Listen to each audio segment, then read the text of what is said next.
জানে না। এবার কি হবে? আমার খুব বড় ভুল হয়ে গেছে।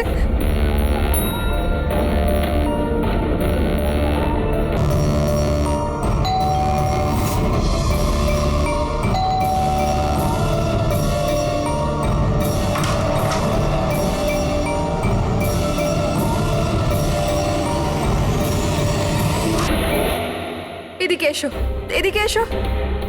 সব সব ঠিক আছে তো? তোমায় এভাবে কেউ দেখেনি তো? কেউ সন্দেহ করেনি তো? হ্যাঁ, সন্দেহ? বলো। কেমন সন্দেহ? কি অঞ্জলি, তুমি কাঁদছো কেন? আর তোমার চোখগুলো এরকম বসে গেছে কেন? তুমি তুমি এত কাঁদছো কেন? কি হয়েছে? তুমি আমায় জিজ্ঞাসা করছো কি হয়েছে? তুমি জানো না কি হয়েছে? আমি কি করে জানবো কি হয়েছে? আমি তো এইমাত্র বাড়ি এলাম। রঞ্জন, তুমি পাগল হয়ে গেছো নাকি আমায় পাগল বানাচ্ছো? এত বড় ঘটনা ঘটে গেল আমাদের সাথে, আর তুমি এমন বিহেভ করছো যে যেন কিছু হয়নি। কি কি খেলা খেলছো তুমি? কি খেলা আরে আমি খেলছো কোনো তুমি? খেলা খেলছি না। কি তখন থেকে বলে চলেছো তুমি? রঞ্জন, কিছু ঘন্টা আগে তুমি তুমি খুন করেছো। কি? ওই লাশটা টুকরো করে ওই টুকরোগুলোকে পুকুরে ফেলে দিয়েছো, আর তুমি এমন বিহেভ করছো যেন কিছু হয়নি। মনে করো তুমি কেন এমন বিহেভ করছো? অঞ্জলি, তোমার কি হয়েছে?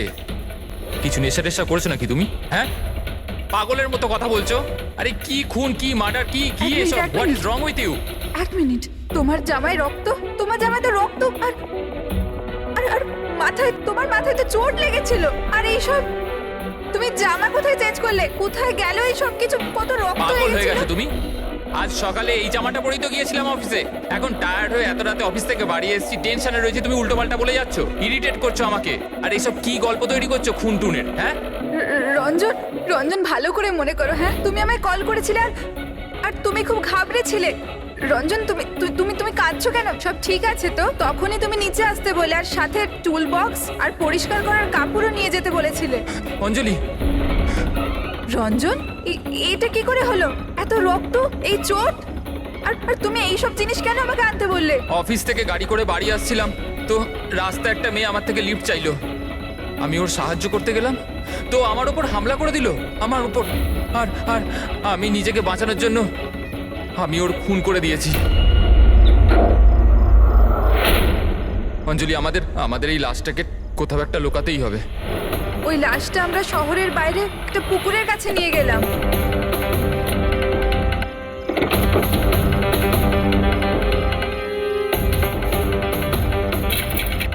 আর সেখানে তুমি বলার পর আমরা লাশটাকে টুকরো টুকরো করেছিলাম, সেগুলো প্লাস্টিক ব্যাগের মধ্যে ঢুকিয়ে আর আর ওই পুকুরে ফেলে দিলাম।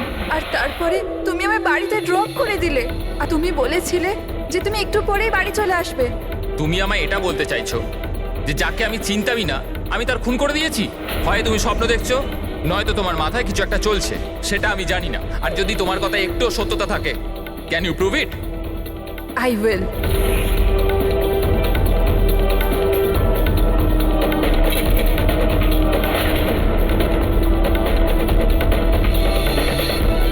এই দেখো, আর এই দেখো। এবার বলো, প্রুফ চেয়েছিলে না তুমি? এই দেখো প্রুফ। এবার বলো, এই জামাগুলোতে রক্ত কোথা থেকে এলো? এমনটা নয় তো যে এগুলো তুমিই করেছো আর তুমি আমাকে ফাঁসানোর চেষ্টা করছো? আচ্ছা, এবার আমি বুঝতে পেরেছি। তোমরা সবাই মিলে আমার সাথে ইয়ার্কি মারছো না তো? ওখানে অফিসেও আমার কলিগেরা 1 মাস ধরে উল্টো পাল্টা বলেই চলেছে যে আমি তোকে ওখানে দেখেছি, আমি তোকে এখানে দেখেছি। আর আমি বলে বলে হাঁপিয়ে যাচ্ছি যে আমি ওখানে ছিলামই না। কিন্তু এখন যেটা তুমি করছো না, এটা কিন্তু ভুল করছো। এইসব একটা ইন্টেলিজেন্স চক্রান্ত, যেটা তুমি প্ল্যান করেছো। তুমি খুন করেছো অঞ্জলি, আর তুমি এটাতে আমাকে ফাঁসাতে চাও। আমি যাচ্ছি পুলিশের কাছে, সিআইডি কে ডাকবো। ছাড়ো। কেন এমন করছো? রঞ্জন, রঞ্জন, তুমি খুন করেছো, তুমি সিআইডি কে কেন ডাকছো?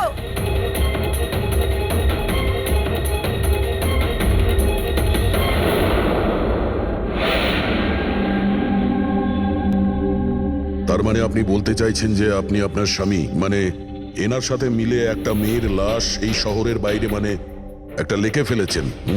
হ্যাঁ স্যার, আমি এটাই বলছি। আর এই সব কিছু আমি ওর বলাতেই করেছি।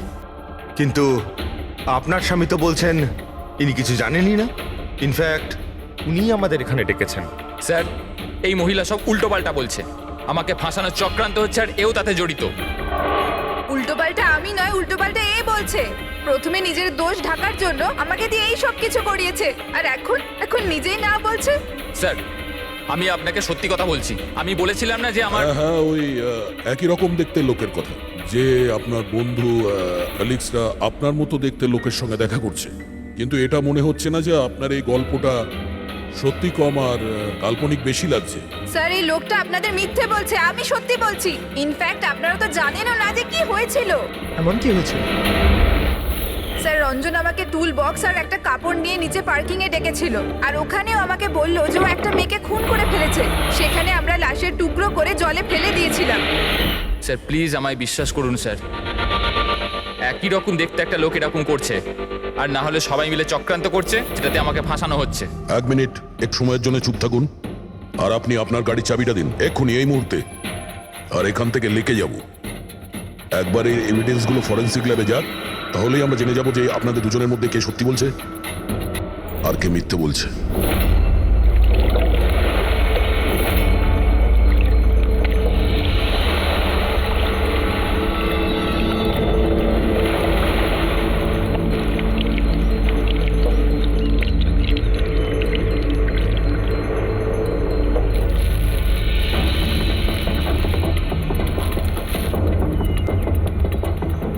এই মেয়েটা কে? স্যার আমি কি জানি, আপনি আমাকে কেন জিজ্ঞেস করছেন? যা কিছু জানার এর থেকে জানুন না। স্যার আমি এই মেয়েটাকে চিনি না, আমি জানি না একে। আমি একে মারিনি স্যার, আমি তো ওই সময় শুধু এই লোকটার হেল্প করছিলাম। আমি অনেক রাত অবধি অফিসে ছিলাম স্যার, আপনি চাইলে সিসিটিভি ফুটেজ দেখতে পারেন। চিনের নিচে দেখো, থুতির নিচে স্টিচেস আছে না, আর সেগুলো খুব বেশি পুরনো নয়, মনে হচ্ছে কিছুদিন আগেই ও আঘাত পেয়েছে। পুরবি কোনো না কোনো ক্লিনিক বা হসপিটালে স্টিচগুলো করা হয়েছিল, সেখান থেকে এই মেয়েটার ব্যাপারে জানা যেতে পারে। একটা কাজ করো ফেডরিক, পঙ্কজ, এই বডির টুকরোগুলো আছে না, এই সব কটা আমাদের ফরেন্সিক ল্যাবে পাঠিয়ে দাও, আর এদের দুজনকে আমাদের ব্যুরোতে নিয়ে চলো। স্যার এ বলছে যে কয়েকদিন ধরে ওরই মতো দেখতে কোনো লোক ওকে ফাঁসানোর চেষ্টা করছে। এর চেনাশোনা লোকরা ওই লোকটার সঙ্গে বিভিন্ন জায়গায় দেখা করছে, আর ওরা ভাবছে যে ও এই। হ্যাঁ স্যার, আমায় ফাঁসানো হচ্ছে স্যার, আর ওই চক্রান্তে এও রয়েছে স্যার। স্যার আপনিই বলুন, আমি যদি এসব করতাম তাহলে আমি আপনাদের ফোন কেন করতাম? স্যার এখন অবধি আমি আপনাদের যা বলেছি সবকিছু প্রমাণ হয়েছে তো। লাশ তো পাওয়া গেল লেকে, আর ওর গাড়ির ডিকিতে রক্ত পেলেন তো। স্যার আপনি নিজেই বলুন, যখন এতটা সত্যি আমি বলেছি, তাহলে এখন মিথ্যে আমি কেন বলবো? আমাকে ফাঁসানোর জন্য স্যার, আমি বলছি স্যার এটা চক্রান্ত স্যার, আমাকে ফাঁসানোর জন্য। ব্যাস ব্যাস ব্যাস, কে কি কাজ করেছে আর করেনি সেটার খোঁজ আমরা করব। শুধু একটা কথা মনে রাখবেন, যে আমাদের সন্দেহ শুধু আপনাদের দুজনকে। বাট স্যার আমি কিচ্ছু করিনি, আমি নির্দোষ। আমি হতে পারে হয়তো আপনি খুন করেননি, কিন্তু লাশকে টুকরো টুকরো করে লেকে ফেলে দেওয়া এটাও কিন্তু বড় অপরাধ, বুঝেছেন আপনি? স্যার সিসিটিভি ফুটেজ পেয়ে গেছি।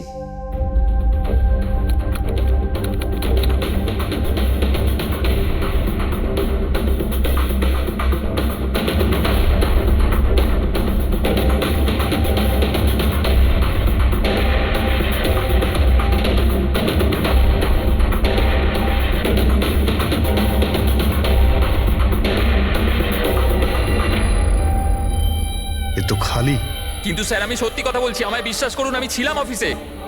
আমি বুঝতে পারছি না কেন আমায় দেখা যাচ্ছে না স্যার। মিস্টার রঞ্জন, আইন বিশ্বাসের ওপর চলে না, প্রমাণ চাই। আপনার অফিসের যে ফুটেজ সেটা সবার সামনে, আপনি ওখানে নেই, তার মানে এটাই হচ্ছে যে আপনার মিসেস যেটা বলছে সেটাই সত্যি।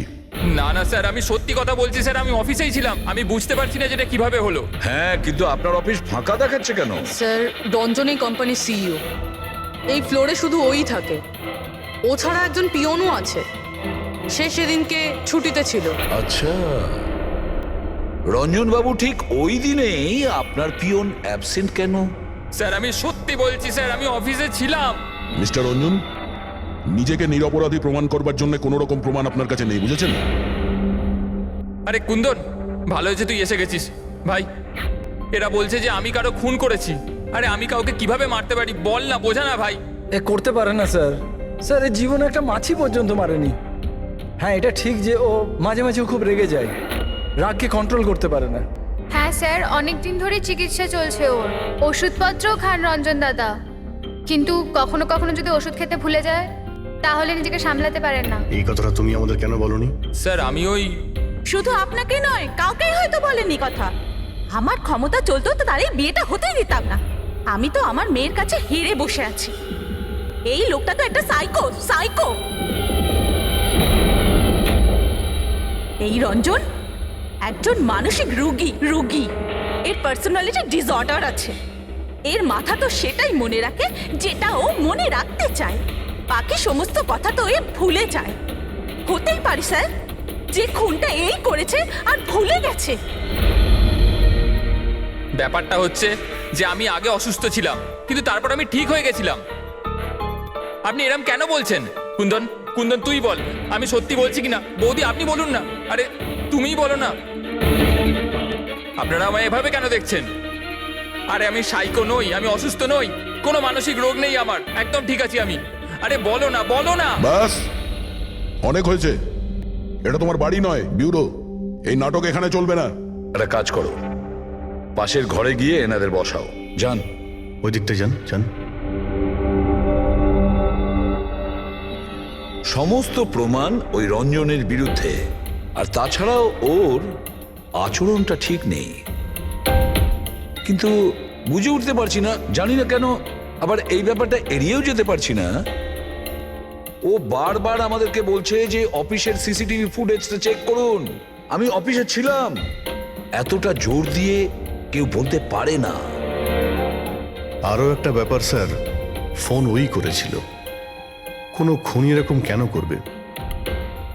আর স্যার ওই ডিসোসিয়েটিভ পার্সোনালিটি ডিসঅর্ডার, হয়তো খুনটা করেছে আর তারপর ভুলে গেছে। এই রোগটাতে এরকমই হয় স্যার। হতে পারে, এটা হতেই পারে। একটা কাজ করি আমরা, এই যে সিসিটিভি ফুটেজ আছে না, এটাকে ল্যাবে পাঠাই, চেক করিয়ে দেখি এই ফুটেজটা কেউ কোনোভাবে এডিট করে চেঞ্জ করেছে কিনা। আর স্যার ওই একই রকম দেখতে ব্যাপারটা। ও এটা বলছে যে ওর বন্ধুরা ওর মতো দেখতে লোকটাকে দেখেছে, আর ওই লোকটা ওর বন্ধুগুলোকে চিনতেও পারেনি। চলো ওর বন্ধুদের সাথে কথা বলি, জিজ্ঞাসাবাদ করি, জেরা করি, তারপর দেখি ওদের কথায় কতটা সত্যি আছে। স্যার হতে পারে এই চৈতালি আর কুন্দন রঞ্জনের শুভাকাঙ্ক্ষী হওয়ার চেষ্টা করছে, হয়তো তা নয়। আর এদিকে শায়লা, উনি তো চানই এই দোষটা রঞ্জনের ওপর আসুক, যাতে ওনার মেয়েকে আর এই বিয়েটা করতে না হয়। স্যার স্যার যে মেয়েটা মারা গেছে ওর ফটো হসপিটালের ক্লিনিকে পাঠিয়ে দিয়েছি। ওকে শনাক্ত করা হয়েছে। ওর নাম হলো অনামিকা। দুদিন আগেই ওখানে গেছিল ওর আঘাত দেখাতে। অনামিকা, অনামিকা, এই অনামিকার পুরো ফোন রেকর্ড চেক করো, খোঁজ নাও এ কোথায় থাকতো, কি করতো, এর সঙ্গে রঞ্জনের কি সম্পর্ক ছিল।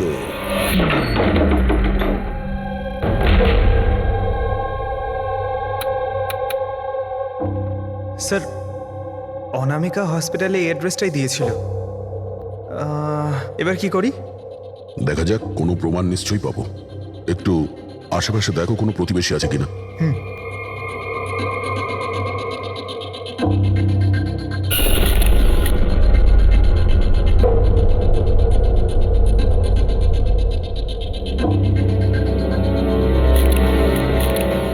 স্যার হ্যাঁ, এর নাম অঙ্কিত, অনামিকার প্রতিবেশী। হ্যালো স্যার, কি হয়েছে বলুন? অনামিকা ঠিক আছে তো? না, অনামিকার খুন হয়ে গেছে, আর আমরা সেই জন্যই এর তদন্ত করছি। আপনি ওর ব্যাপারে কিছু বলতে পারেন যার সাহায্যে আমরা খুনি পর্যন্ত পৌঁছতে পারি? না স্যার, আমি ওর ব্যাপারে বেশি কিছু তো জানি না। হ্যাঁ, তবে এটুকু জানি যে ও অ্যাসিস্ট্যান্ট ডাইরেক্টর ছিল আর এখন একটা ইন্টারন্যাশনাল শর্ট ফিল্মে কাজ করছিল। ইন্টারন্যাশনাল শর্ট ফিল্মে? আচ্ছা, ওর কোনো বন্ধু কিংবা আত্মীয় যে এখানে ওর সঙ্গে থাকতো? ও তো এনারাই ছিল স্যার, এই কিছু মাস আগেই এখানে থাকতে এসেছিল। আমি তো ওর পরিবারের কাউকে দেখিনি। হ্যাঁ, ওর একটা বয়ফ্রেন্ড ছিল যার সাথে ও ঘন্টার পর ঘন্টা ফোনে কথা বলতো। ও ফোনে যার সঙ্গে কথা বলতো ও যে ওর বয়ফ্রেন্ড ছিল এটা আপনি কি করে জানলেন? স্যার আসলে আমি ওর কথাগুলো শুনেছিলাম। ও ব্যালকনিতে দাঁড়িয়ে ওর সাথে খুব জোরে জোরে কথা বলতো অনেকক্ষণ। আর ওদের কথা শুনে মনে হতো স্যার ওর বয়ফ্রেন্ড ভালো লোক নয়। ঝগড়া হতো খুব দুজনের। কথা শুনে মনে হতো নিজেদের মধ্যে মারপিটও করে। ইনফ্যাক্ট এই 2 দিন আগেই ওরা নিজেদের মধ্যে মারপিট করেছে। ওর মুখেতে সেলাইও পড়েছিল আর ওর চোখেও আঘাত লেগেছিল স্যার। আপনি দেখেছেন ওর বয়ফ্রেন্ডকে? আমি স্যার ওকে কখনো দেখিনি, কিন্তু ওর নামটা জানি স্যার। আচ্ছা, কি নাম কি ওর? রঞ্জন। রঞ্জন?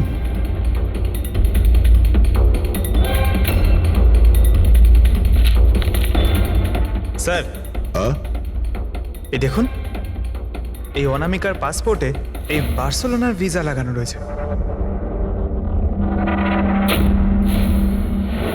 বার্সেলোনা? এ কি স্পেনে যেতে চাইছিল নাকি? স্যার অনামিকা স্পেন থেকেই এসেছিল স্যার। আমি ওদের কথা শুনেছিলাম। স্যার ও বিরক্ত হয়ে গেছিল রঞ্জনের জন্য, সারা জীবনের জন্য স্পেন ফিরে যেতে চাইছিল। স্যার, আমার মনে হয় ওর খুন রঞ্জনই করেছে। ও চাইতো না যে ও স্পেনে চলে যাক।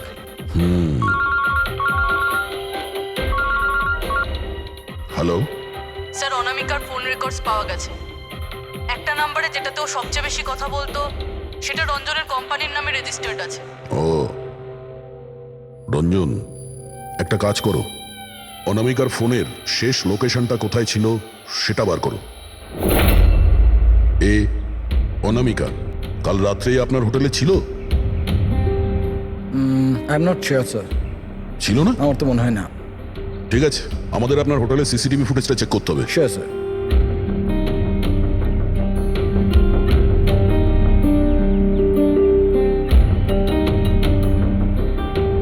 এই তো অনামিকা।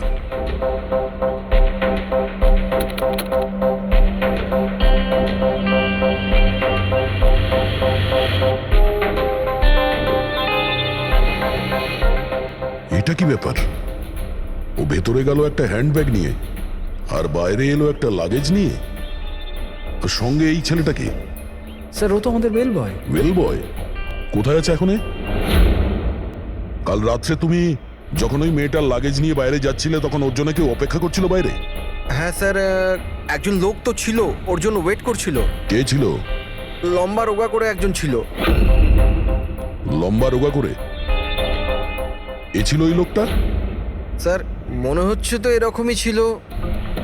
দেখে তাই মনে হচ্ছিল মানে? স্যার ও দূরে দাঁড়িয়ে ছিল তাই আমি ঠিকমতো দেখতে পাইনি। ও, তার মানে এই রঞ্জন, ও আমাদের মিথ্যে কথা বলেছে। ও অনামিকাকে আগে থেকেই চিনতো আর শেষবার অনামিকা ওর সাথেই ছিল। রঞ্জন বলছে যে আপনারা ওকে আলাদা আলাদা জায়গাতে দেখেছিলেন, কিন্তু ও বলছে ও ওখানে ছিলই না। ব্যাপারটা কি বলুন তো? স্যার আমি একদিন কফি শপে কফি খাচ্ছিলাম, আমি দেখলাম যে রঞ্জন বাইরে কারোর সাথে কথা বলছে। রঞ্জন, রঞ্জন, এই রঞ্জন! স্যার আমি যখন ওকে ডাকলাম ও জানি না কেন আমার কথা না শুনে অন্যদিকে চলে গেল। রঞ্জন! কিন্তু স্যার যখন আমি এই ব্যাপারে ওর সঙ্গে কথা বললাম তখন ও বললো যে ওখানে ছিলই না। আমি জানি না ও কেন মিথ্যে কথা বললো। আর লীলা দেবী, ওকে আপনি কোথায় দেখেছিলেন? কান্দিওয়ালাতে একটা জুয়েলারি শপে। ওর সঙ্গে একটা মেয়েও ছিল। রঞ্জন, রঞ্জন! আচ্ছা, এই মেয়েটা ছিল কি? হ্যাঁ স্যার, এই মেয়েটাই ছিল। কিন্তু যখন ওর সঙ্গে আমি ফোনে কথা বললাম, বলতে শুরু করলো আমি তো ওখানে ছিলামই না। আর তোমার সঙ্গে কি এটাই ঘটেছে? হ্যাঁ স্যার, ও বাজারেতে আমার সামনে দিয়ে যাচ্ছিল। আমি ওকে হাত দেখালাম, হাই বললাম, মদন রে, কিন্তু ও সরাসরি আমায় ইগনোর করলো, অটোতে বসে চলে গেল। এদিকে দেখ ভাই, আমি রঞ্জন, রঞ্জন! ঠিক আছে, thank you very much. Sir এদের কথা শুনে মনে হচ্ছে রঞ্জন ইচ্ছে করে ওদের সামনে এসেছিল আর এরকম বিহেভিয়ার করেছে। কিন্তু অভিজিৎ, কি কারণ হতে পারে? এরকম ব্যবহার কেন রঞ্জন করেছিল? না না না না, কিছু না কিছু গোলমাল তো নিশ্চয়ই আছে অভিজিৎ। যেখানে যেখানে এরা রঞ্জনকে দেখেছে না, দেখি ওখানে কোনো সিসিটিভি ফুটেজ পাওয়া যায় কিনা।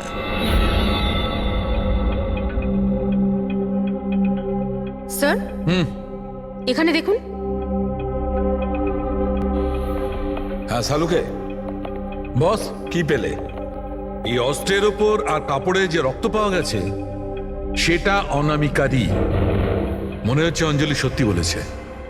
এটার ব্যবহার অনামিকাকে খুন করার জন্য আর ওর লাশটাকে লুকানোর জন্য করা হয়েছে। আচ্ছা, রঞ্জনের বিরুদ্ধে কোনো প্রমাণ? হ্যাঁ স্যার, রঞ্জনের ফিঙ্গারপ্রিন্টস পাওয়া গেছে। একটা তো এই টুল বক্সে, আর দ্বিতীয়টা গাড়ির ডিক্কিতে, যেখানে অনামিকার রক্তও পাওয়া গিয়েছিল। তার মানে রঞ্জন অঞ্জলির সঙ্গে ছিল। এটা তো খুব সহজ সরল প্রমাণ। অঞ্জলি সত্যি কথা বলা আর রঞ্জনকে খুনি প্রমাণ করা।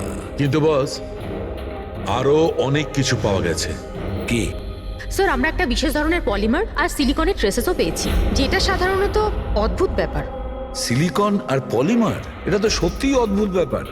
আরো একটা বিশেষ কথা দেখাচ্ছি, এসো। এই কেমিক্যাল, বস, এই বিশেষ কেমিক্যালটা আমরা সব জায়গায় পেয়েছি। কাপড়ে, টুল বক্সে, অস্ত্রের উপর, সব জায়গায়। আর এটা ছাড়া এই দেখো, এই কিছু সায়ানাইড, কিছুটা ক্লোরাইড, এইসব কেমিক্যাল। সবচেয়ে বড় কথা হচ্ছে এই যতগুলো কেমিক্যাল আছে এই সিচুয়েশনে এখানে এগুলো থাকাই উচিত নয়। রঞ্জন, এই রঞ্জনের স্বাধীন থাকা চলবে না। রঞ্জনের একা থাকা খুবই বিপজ্জনক। প্রতিবেশীরা বলছে যে তুমি অনামিকার বয়ফ্রেন্ড। না স্যার, কিন্তু তুমি ওকে অনেক মারধরও করতে। না না, এটা একদম মিথ্যে স্যার, ভুল কথা এগুলো। লোকে আমার নামে বিভিন্ন কথা বলে বেড়ায়, কিন্তু সত্যিটা তো হলো যে আমি কোনো অনামিকাকে চিনি না। আচ্ছা, এই তোমার ক্রেডিট কার্ডের বিলস, এগুলো তো চেনো না? এই দেখো, এই অনামিকার বার্সেলোনার ফ্লাইটের টিকিট তোমার ক্রেডিট কার্ড থেকে কেনা হয়েছে। আর ও যে নাম্বারটায় ঘন্টার পর ঘন্টা কথা বলতো সেটা তোমার কোম্পানির নামে রেজিস্টার করা আছে। আর সব থেকে বড় কথা, তোমার গাড়ির ডিকিতে অনামিকার রক্তের ছাপ পাওয়া গেছে। আর তুমি কি মনে করছো যে আমরা এর ওর কথা শুনে তোমার উপর দোষ চাপাচ্ছি? এই সমস্ত প্রমাণই যথেষ্ট এটা প্রমাণ করার জন্য যে তুমি অনামিকাকে খুন করেছো। না স্যার, আমি কারোর খুনটুন করিনি। আর স্যার, এই ক্রেডিট কার্ড, স্যার আমার কাছে তো অনেক ক্রেডিট কার্ড আছে স্যার। আর স্যার, আমি আজ অব্দি আমার ক্রেডিট কার্ড দিয়ে কখনো বার্সেলোনার টিকিট বুক করিনি। তাহলে উল্টোপাল্টা কথা বলা বন্ধ করো রঞ্জন। অনামিকা তোমার গার্লফ্রেন্ড ছিল আর তোমার জন্য বিপদ হয়ে দাঁড়িয়েছিল, আর ওর হাত থেকে মুক্তি পাওয়ার জন্য তুমি ওকে খুন করে দিলে। আর শুধু খুন করলে না, তার সাথে আমাকেও ফাঁসিয়ে দিলে। না, আমি এরম করিনি অঞ্জলি, আমার কথাটা বোঝার চেষ্টা করো তুমি। বৌদি, মানছি যে সমস্ত প্রমাণ এটাই ইঙ্গিত করছে যে রঞ্জনী খুনটা করেছে, কিন্তু কিছু প্রমাণিত হয়নি এখনো। আপনারা প্লিজ আমাদের কাজ করতে দিন। দেখো রঞ্জন, তোমার নির্দোষ হওয়ার কোনো প্রমাণ তোমার কাছে নেই। আর খুনের সময় তুমি কোথায় ছিলে এর কোনো সাক্ষীও নেই। আর তোমার ওই অফিসে সিসিটিভি ক্যামেরা ফুটেজ, ওর মধ্যে তুমি উধাও। অনামিকার হোটেলের বাইরে তোমার গাড়ির দাঁড়িয়ে থাকা, তোমার গাড়ির ডিকিতে অনামিকার রক্ত পাওয়া, ফোন রেকর্ড, ক্রেডিট কার্ড বিলস, তোমার বাঁচার আর কোনো রাস্তা নেই। এই একই রকম দেখতে অ্যাঙ্গেলটা একবার পরিষ্কার হয়ে যাক, তারপর তোমাকে অ্যারেস্ট না করার কোনো কারণ আমাদের কাছে থাকবে না। ততক্ষণের জন্য তুমি এখানে নিজের বাড়িতেই নজরবন্দি থাকবে, ফ্রেডির তত্ত্বাবধানে। আর আপনারা তদন্ত শেষ না হওয়া পর্যন্ত আপনাদের মধ্যে কেউ এখান থেকে যাবেন না। ফ্রেডি, নজর রেখো। Sir, sir please sir, sir আমার কথাটা বোঝার চেষ্টা করুন, আমি কিচ্ছু করিনি। পূরবী, তুমি কি বলছো তুমি খেয়াল করেছো? হ্যাঁ স্যার, স্যার ইমেজ ফরেন্সিক এক্সপার্টরা কনফার্ম করেছেন এই রঞ্জনের ফুটেজের সাথে এডিট করা হয়েছে। এই ফুটেজটায় কিছু আউট অফ ফোকাস ব্যাপার আছে, যেটা থেকে এটা প্রুফ হয় যে এখানে কেউ একজন ছিল, যেটাকে খুবই ভালোভাবে ডিলিট করা হয়েছে। অন্য আর কেউ নয়, ও রঞ্জনই হবে। তার মানে ওর এই একই রকম দেখতে গল্পটা সত্যি। অনামিকার খুনের সময় ও অফিসেই ছিল। তাহলে ওর খুন কি করে করবে?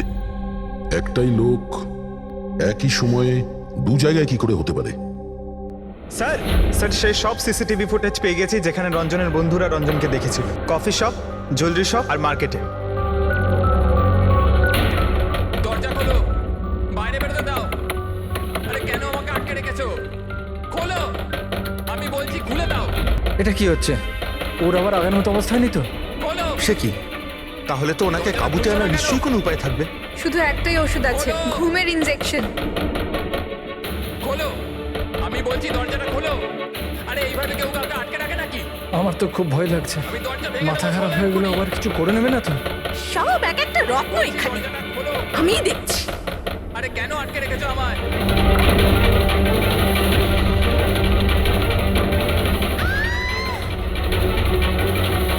এই রঞ্জন, এই রঞ্জন, রঞ্জন দাঁড়াও বলছি। মা মা মা, আস্তে আস্তে আস্তে। ও মাই গড, এইটা কি করে হলো? আমি ডাক্তারের খবর দিচ্ছি। হ্যাঁ, তুমি ঠিক আছো তো মা? ও মাই গড, কি করে লাগলো তোমার? স্যার এটা কফি শপের ফুটেজ।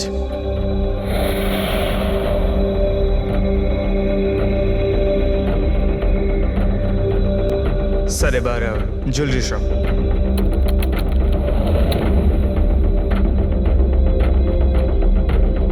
এত সঙ্গে অনামিকাও ছিল। এখনো পর্যন্ত সবকিছু তো নর্মালি লাগছে।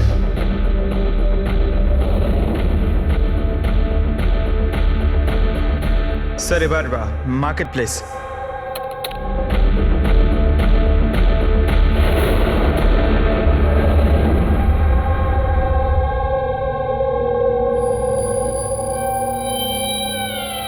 পঙ্কজ, একটু রিওয়াইন্ড করো। হ্যাঁ, আগে ওই রঞ্জনকে জুম করো।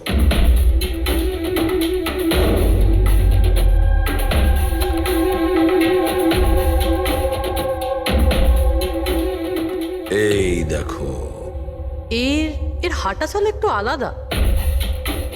ও অন্য ধরনের জুতো পরে রয়েছে।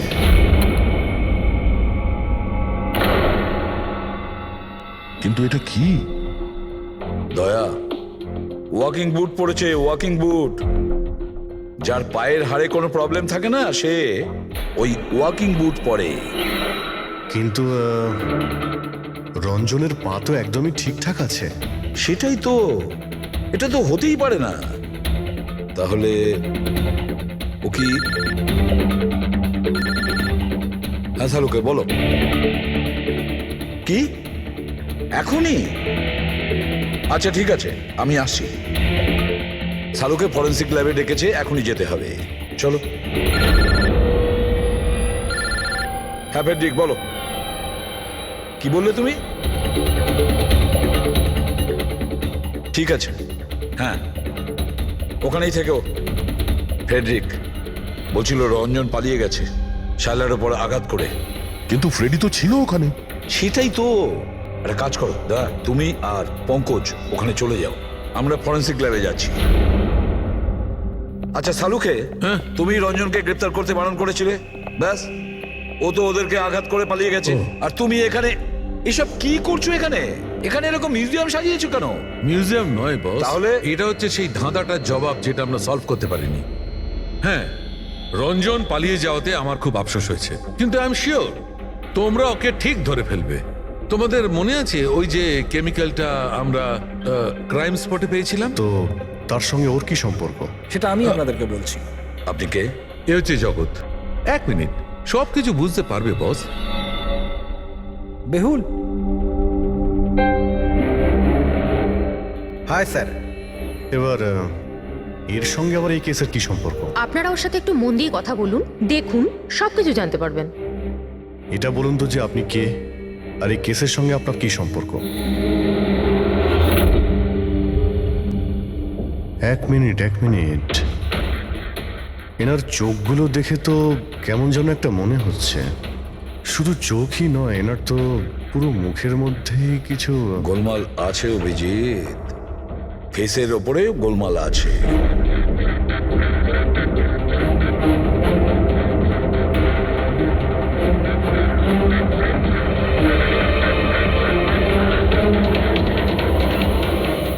ও থ্যাংক ইউ বেহুল। এটা কি? আমি বলছি বস, ওই কেমিক্যালস যেটা ক্রাইম স্পটে পাওয়া গেছিল, আসলে ওই কেমিক্যালটা এই ধরনের মাস্ক আর নকল রক্ত তৈরি করতে কাজে লাগে। বিশেষ করে এই সিলিকন মাস্ক, যেটা ওই সিনেমাতে ব্যবহার হয়। সব থেকে বড় ব্যাপার হচ্ছে এর মধ্যে চোখের পাতা থাকে না, আর চোখের জন্য এখানে গর্ত একটা থাকে আসল মুখের মতো, যাতে যে এটা পড়বে তার আসল চোখটা এই গর্ত থেকে বেরিয়ে এসে যাতেও দেখতে পায়। আর স্যার, এটাকে বানানো কিন্তু অত সহজ নয়। হাই কোয়ালিটির সিলিকন আর পারদর্শী লোকই এটা বানাতে পারে। লেটেস্ট টেকনিকের জন্য স্যার এটা যে পড়বে তার যে মুখের ভাব সেটাই মাস্কে ফুটে উঠবে। এর থেকে তো একটা কথা পরিষ্কার, অভিজিৎ, কেউ রঞ্জনের মতো দেখতে হুবহু একটা মুখোশ বানিয়েছে, একটা মাস্ক বানিয়েছে। রঞ্জনের মতো হাইটের কেউ ওরই মুখের মতো কোনো মাস্ক বানিয়েছিল আর লোকেদের বোকা বানাচ্ছিল। হ্যাঁ, আর সেই জন্যই সবাইকেও দূর থেকে দেখা দিয়েছিল, কারণ যদি কাছে আসতো তাহলে সবাই বুঝে যেত ও কোনো মাস্ক পরে আছে। আর স্যার অঞ্জলি, ও তোর সাথেই ছিল, ওর সাথে কথাও হয়েছে, ওর সাথে লাশটা লুকোনোর চেষ্টা করেছে। ওর মুখে রক্তও লেগেছিল আর ওখানে লাশগুলোকে কাটছিল আর লুকিয়ে রাখার চেষ্টাও করেছিল, তাই হয়তো তাড়াহুড়োতে কোনো খেয়ালই করেনি। আর তাছাড়াও এই যে একই রকম দেখতে না, নিশ্চয়ই ওর পায়ের হাড়ে কোনো প্রবলেম ছিল, তাই ও ওয়াকিং বুট পরেছিল। আর এই মাস্ক তৈরি করাও এত সহজ নয়। স্যার এই মাস্ক ফিল্ম প্রজেক্টেই কাজে লাগে।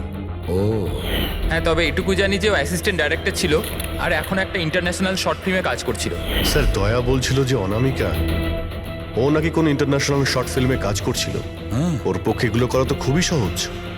তার মানে ও রঞ্জনের গার্লফ্রেন্ড ছিল না, ওকে নিজেরই খুনে ফাঁসানোর চেষ্টা করেছিল। সেই জন্যই ও বেল বয়কে গাড়ি অব্দি নিয়ে গিয়েছিল। স্যার নিজের প্রতিবেশীর সামনে রঞ্জনের সাথে ফোনে কথা বলার নাটক করেছিল। মানলাম অভিজিৎ, আমি মানলাম, কিন্তু কেউ নিজের মৃত্যুর ষড়যন্ত্র নিজে কেন করবে? মানে আমি বলতে চাইছি, অনামিকা তার নিজের মৃত্যু কেন নিজে ডেকে আনবে? না না না না, কিছু তো একটা গোলমাল আছেই। কেউ তো একজন আছে যে অনামিকাকে শিখণ্ডি খাড়া করেছে, আর সেই পুরো কেসটার মাস্টার মাইন্ড, বুঝেছো? আপনাদের মাথা খারাপ আছে? ফ্রেডি ইনজেকশন নেওয়ার জন্য ভেতরে গেছে আর তোমরা ওই লোকটাকে ছেড়ে দিলে। আমরা তোকে পালাতে দিইনি, আমরা কি দরজা খোলার কি দরকার ছিল? ওই লোকটা যে মানসিক অবস্থা নিয়ে এখান থেকে পালিয়ে গেছে, কে জানে কার সাথে কি করে দেবে। শায়লা দেবীর ওপর হামলা করেই দিয়েছে। স্যার একটা কথা বুঝতে পারলাম না, ওরা তোমাদের দুজনের সামনে থেকে পালালো আর তোমরা ধরতে পারলে না ওদের? স্যার আমরা খুব ভয় পেয়ে গেছিলাম আর সব কিছু এত তাড়াতাড়ি হলো। স্যার আমরা যদি মাঝখানে আসতাম তাহলে আমাদের উপরও তো হামলা করতে পারতো না স্যার। হ্যাঁ, যেমন ভাবে আন্টিকে হামলা করেছিল আমাদেরও করতে তাহলে। হ্যাঁ, এক মিনিট, শায়লা দেবীর ওপর হামলা? কিন্তু কিভাবে? ওর কাছে অস্ত্র কি করে এলো? এখানে তো কোনো অস্ত্র ছিল না, আমরা সমস্ত অস্ত্র সরিয়ে দিয়েছিলাম। হ্যাঁ হ্যাঁ স্যার, শুধু ঘরে কেন, কিচেনেও সবজি কাটার কোনো ছুরি পর্যন্ত নেই।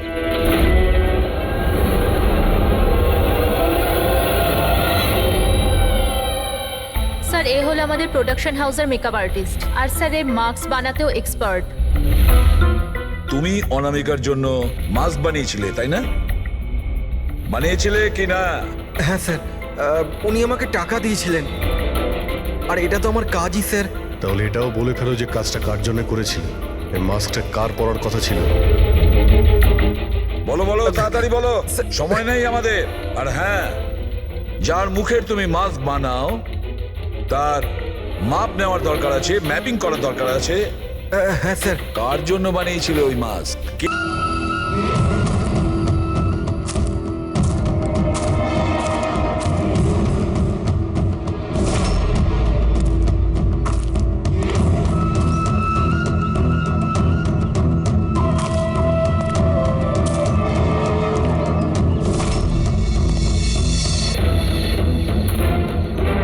কে তুমি? হ্যাঁ, কে তুমি? কি চাও? কেন আমাকে বেঁধে রেখেছো? আমার তো মনে হয়েছিল আমাকে দেখে তুমি খুব খুশি হবে, কারণ আমিই তো হচ্ছি সে যাকে তুমি খুঁজে চলেছ। তোমারই আর এক রূপ। রূপ? কিন্তু তোমার মুখ তো আমার সাথে মেলে না। কারণ এটাই, আমি তোমার মতন মুখের মাস্ক পরে নেই এখন, নাহলে তুমি আমাকে চিনতে পারতে না যে আসল তুমি না আমি। আর একটা কথা, আমি তোমার আওয়াজে কথাও বলতে পারি। কিন্তু তুমি এমন কেন করছো? যাতে অনামিকার খুনের জন্য তোমার জেল হয়ে যায়। কিন্তু আমার তোমার সাথে কি শত্রুতা? আমি তো তোমাকে চিনি অবধি না। ওসব জেনে তুমি কি করবে? এখন তো শুধু এইটুকুনি জেনে রাখো যে আমার এত পরিশ্রমে সিআইডির লোকেরা জল ঢেলে দিয়েছে, আর আমার কাছে শুধুমাত্র এখন একটাই রাস্তা বাকি আছে, যে তোমাকে আমি মেরে ফেলবো। না! সিআইডি, তোমরা এখানে কি করে? তোমাকে ফলো করতে করতে এখানে পৌঁছেছি। ওই মেকআপ ম্যান সবকিছু বলে দিয়েছে তোমার ব্যাপারে। খুব ভুল করেছো তোমরা এখানে এসে। রঞ্জনকে তো আমি কিছুতেই ছাড়তে পারবো না, কারণ আমি ওকে মারবার জন্য কন্ট্যাক্ট নিয়েছি। কিন্তু এখন তোমরা ওর সঙ্গে মরবে।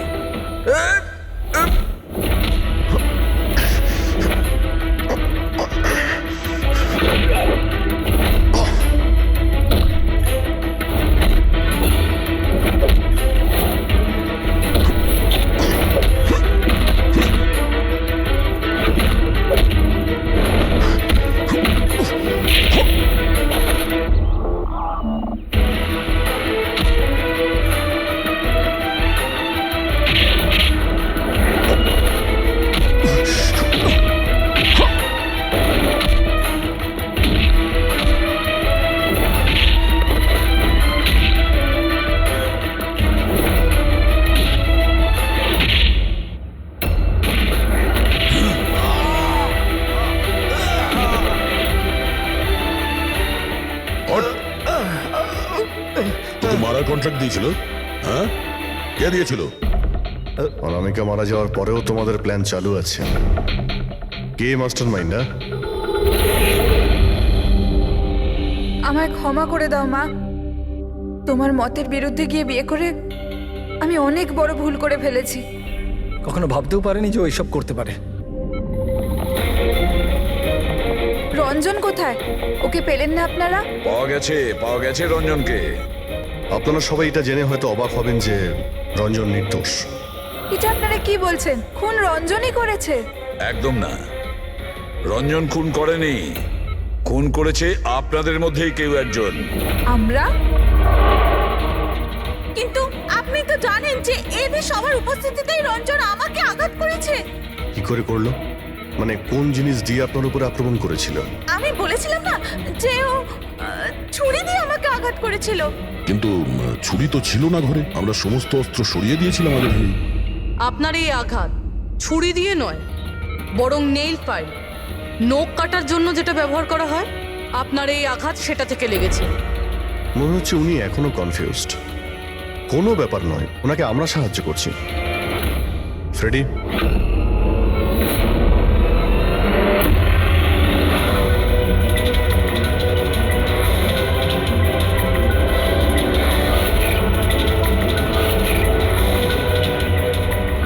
শাইলা ম্যাডাম, আমরা জানতে পেরে গেছিলাম অনামিকার প্রতিবেশী অঙ্কিত এসবের সঙ্গে যুক্ত। তো এই জন্য আপনি আমায় বাড়ি থেকে তাড়িয়ে দিয়েছিলেন, যাতে আমার কিডন্যাপ করে আপনি আমাকে খুন করতে পারেন। মা, তুমি এই খবরদার, খবরদার যদি আমাকে মা বলে ডেকেছিস তো। মা শব্দের অর্থ কি হয় তোমরা দুজন জানো? স্যার, এ আমার অনিচ্ছা সত্ত্বেও রঞ্জনের সাথে বিয়ে করলো আর আমার সাথে সব সম্পর্ক চিরদিনের মতন ত্যাগ করলো। আর আজ এরা আমার সম্পত্তির অধিকার চাইতে শুরু করেছে। এই সব এই রঞ্জনের কাজ। এই উস্কেছে আমার মেয়েকে, আমার একমাত্র সন্তান, নিজের স্বামীর সঙ্গে মিলে ধীরে ধীরে আমাকে বিষ দিয়ে মারতে শুরু করলো।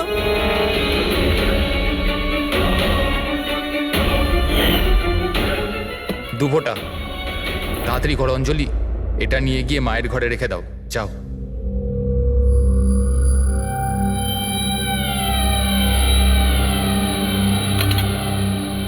কিন্তু আপনি অনামিকার খুন করলেন কেন? ওর কোনো দোষ ছিল না, কিন্তু আমার কাউকে তো একটা দরকার ছিল এই সব কিছু করার জন্য।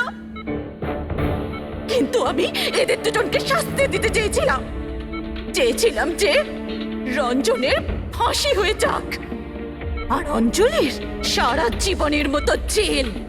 শায়লা দেবী, এদের প্রতি আপনার ঘৃণা আপনাকেও এদেরই মতন অপরাধী বানিয়েছে। এদের দুজনের তো শাস্তি হবেই, আপনার প্রাণ নেওয়ার চেষ্টা করেছে বলে। কিন্তু আপনারও